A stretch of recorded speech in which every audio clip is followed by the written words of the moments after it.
boa tarde, boa noite. Estamos iniciando mais um podcast. E no podcast de hoje estamos dando continuidade ao nosso assunto. E hoje vamos falar sobre benignidade e bondade.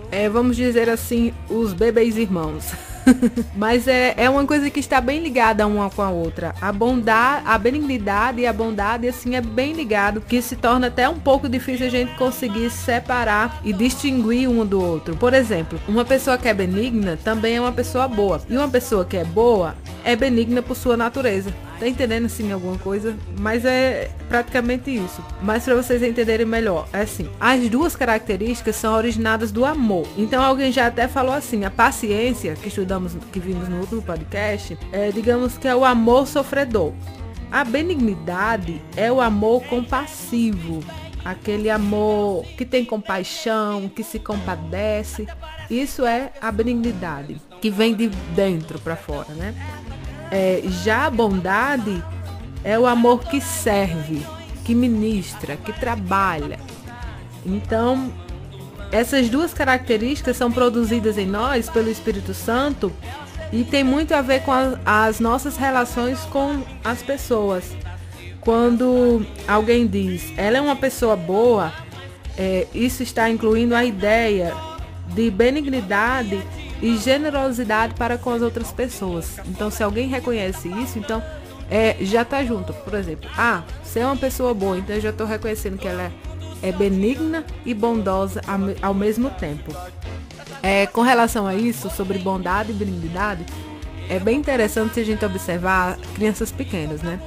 Os pais sempre falam, você tem que ser uma pessoa boa e etc. E a gente nunca viu, pelo menos eu não conheço, um pai ensinando a um filho ser mal. Ele ensina o quê? A ser bom. Por quê? Porque ser mal já é uma coisa assim que vem naturalmente com a gente, né? É uma consequência da nossa natureza pecaminosa. Nós naturalmente somos inclinados à maldade. E sem o Espírito Santo em nossa vida é arriscado a gente ir nesse caminho mesmo, né? Por isso que precisamos tanto da ajuda do Espírito Santo para nos guiar como novos nascidos. E assim, o Espírito Santo ele produz isso em nós, tanto a benignidade quanto a bondade, para que a gente possa servir ao mundo com o amor de Jesus.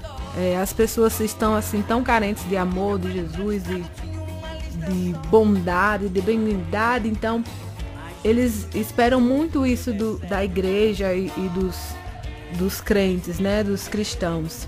Mas vamos lá, benignidade é uma palavra que está relacionada à amabilidade. Em algumas bíblias tem até assim mesmo, né?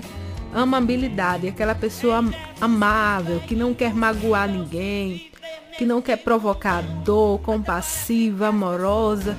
Tem pessoas assim que quando a gente chega perto dela, a gente sente o amor, não é? Parece que aquela pessoa, a gente sente o carinho, parece que aquela pessoa é o poço do amor, porque a gente sente, as palavras são as palavras mais macias, mais agradáveis. Então são o quê? Pessoas benignas, são pessoas puras, amáveis, afáveis.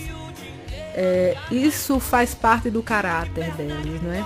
Essa compaixão, essa ternura, essa brandura, isso tudo vem da benignidade. Já a bondade é uma coisa assim, vamos dizer que é uma benignidade mais prática, é algo mais prático, é uma expressão mais ligada ao fazer, ao executar o que é bom. Por exemplo, podemos usar o zelo pela verdade e a repulsa pelo mal. Uma pessoa que cuida, que preza, que busca fazer o que é certo, que busca fazer o que é verdadeiro. É uma pessoa que não aceita o mal, ela expressa isso em atos de bondade. Um exemplo disso pode ser a repreensão. A repreensão e a correção do que está errado, do que é mal. A palavra do Senhor nos diz assim, é melhor a repreensão feita abertamente do que o amor oculto. Isso está em Provérbios 25 e 7. E também em Hebreus 12 e 11 diz assim, nenhuma disciplina parece ser motivo de alegria no momento, mas sim de tristeza. Mais tarde, porém, produz frutos de justiça e paz para aqueles que por ela foram exercitados. Então, a bondade em si é uma coisa prática, então está relacionada em você fazer. Você vê o erro de alguém e você sabe que aquilo ali não é o caminho certo, então você vai lá e corrige de forma amável, benigna, mas você está lá porque você sabe que o fim, que aquele fim não é um fim bom, não é um resultado que é agradável. Então, a correção é uma expressão de ser bom. Às vezes, quando nós falamos em bondade, a gente pensa em obras de caridade, em serviço comunitário e às vezes deixamos de lado isso, sobre corrigir, sobre falar a verdade. Porque nessa questão de verdade, quando eu omito alguma coisa, quando eu pronuncio alguma mentira para alguém, eu não estou sendo bom para ela. Eu não estou sendo o exemplo cristão para aquela pessoa com bondade. Então isso são duas coisas assim que andam bem perto, a bondade e a benignidade. Eu não posso ser só aquela pessoa carinhosa, amável e não exercer, e não ser, como é que eu diria, e não exercitar, e não servir de forma bondosa e amorosa. E por fim, a bondade é praticar o bem. Põe isso no sua mente.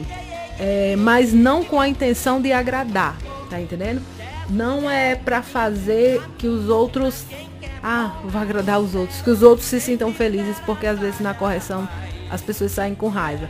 Mas o intuito é fazer o que é certo e o que é justo, o que é verdadeiro. Então, a bondade, por exemplo, é demonstrada em nós quando nós repudiamos a mentira e falamos a verdade ao nosso irmão. Uma pessoa que somente, que a boca dela é abrir e falar mentira, a gente desconfia que essa pessoa seja boa. Por mais que essa pessoa seja assim a mais caridosa, a mais ajudante, assim, que está presente, que ajuda todo mundo. Mas se na sua boca só sai mentira, nós desconfiamos dessa bondade. O próprio Espírito Santo, ele age de forma bondosa conosco, nos corrigindo e nos repreendendo, para que a gente possa compreender e para que a gente possa crescer espiritualmente. Então, aí se torna possível. Por quê? Porque nós já estamos vivenciando o nosso relacionamento com o Espírito Santo, como é ser bom. Então, para nós, a gente já tem experiência. Então, quando nós temos essa experiência com o Espírito Santo, se torna possível nós exercitarmos isso com os nossos irmãos. E o mais importante é fazer ao outro o que gostaríamos que ele fizesse por nós. Essa deve ser a prática do cristão que tem a benignidade e a bondade em sua vida como fruto do Espírito, tá bom? Então, por hoje é só. Nós nos encontramos no próximo podcast e ainda estamos dando continuidade à nossa série Fruto do Espírito, tá bom? Então, um abraço e até a próxima.